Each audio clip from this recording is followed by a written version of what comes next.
بسم اللہ الرحمن الرحیم وبدلناہم بجنتیہم جنتین، پارہ 22 سورہ سبا، رکوع 2، آیات نمبر 16-17۔ آیات کا مطلب یہ ہے کہ اللہ تعالیٰ نے قوم سبا کے قیمتی پھلوں کے درختوں کو بدمزہ درختوں پر تبدیل کیا۔ آیات مذکورہ میں اکل خمط و اصل و شیء من السدر قلیل، خمط کا معنی اکثر مفسرین آراک کے درخت سے کرتے ہیں، البتہ جوہری لکھتے ہیں کہ خمط آراک درخت کا ایک قسم ہے جس میں پھل بھی نہیں پڑتے، جو بدمزہ بھی ہوتی ہے۔ ابو عبیدہ فرماتے ہیں کہ خمط ایک ایسے درخت کو کہا جاتا ہے جو خاردار بھی ہو اور کڑوا بھی ہو۔ لفظ اصل جمہور مفسرین کے نزدیک ایک قسم ہے طرفہ کا، جس کو اردو میں جو کہا جاتا ہے۔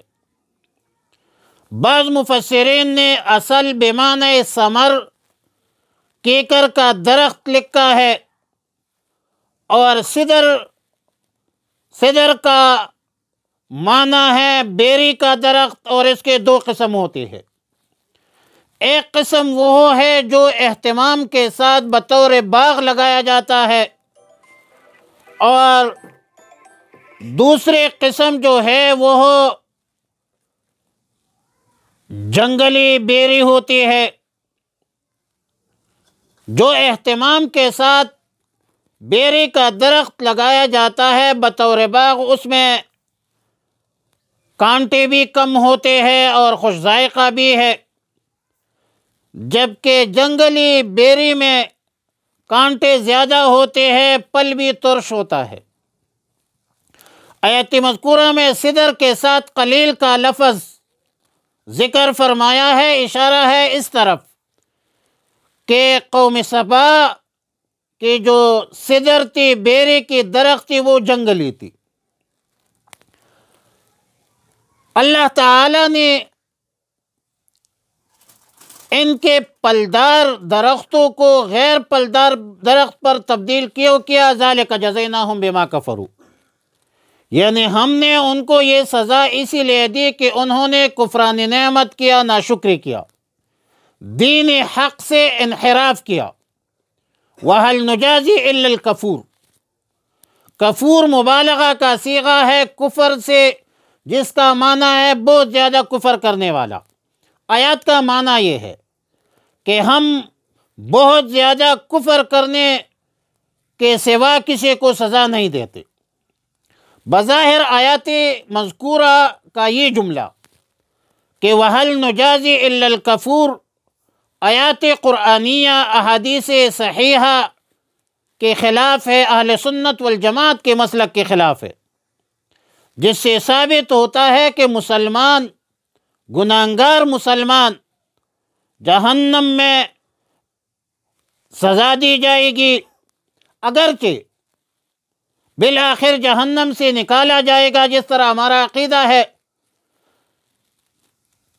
اور جنت میں داخل کیا جائے گا۔ تو جواب یہ ہے کہ اس عذاب سے مطلق عذاب مراد نہیں ہے، بلکہ ایسا عذاب مراد ہے جیسا کہ قوم سبا پر نازل ہوا تھا۔ یہ کافروں کے ساتھ مخصوص عذاب ہے، مسلمانوں پر ایسا عذاب نہیں آتا قذافی روح المانی۔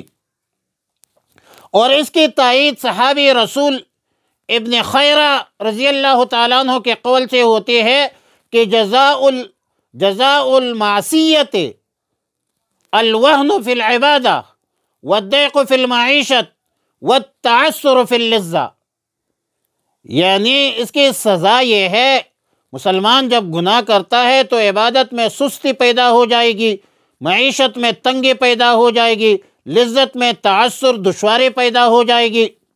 ابن خیرہ رضی اللہ تعالیٰ عنہ بیان فرماتے ہیں کہ جب اس کو کوئی حلال لذت نصیب ہو تو کوئی نہ کوئی ایسا سبب بن جاتا ہے جو اس لذت کو مقدر کرتا ہے، بدمزہ کرتا ہے۔ کذا فی تفسیر ابن کثیر۔ معلوم ہوا کہ مسلمان گناہگار کی سزائے دنیا میں اس قسم کی ہوتی ہے۔ مسلمانوں پر آسمان سے یا زمین سے اجتماعی شکل میں عذاب نازل نہیں ہوتی۔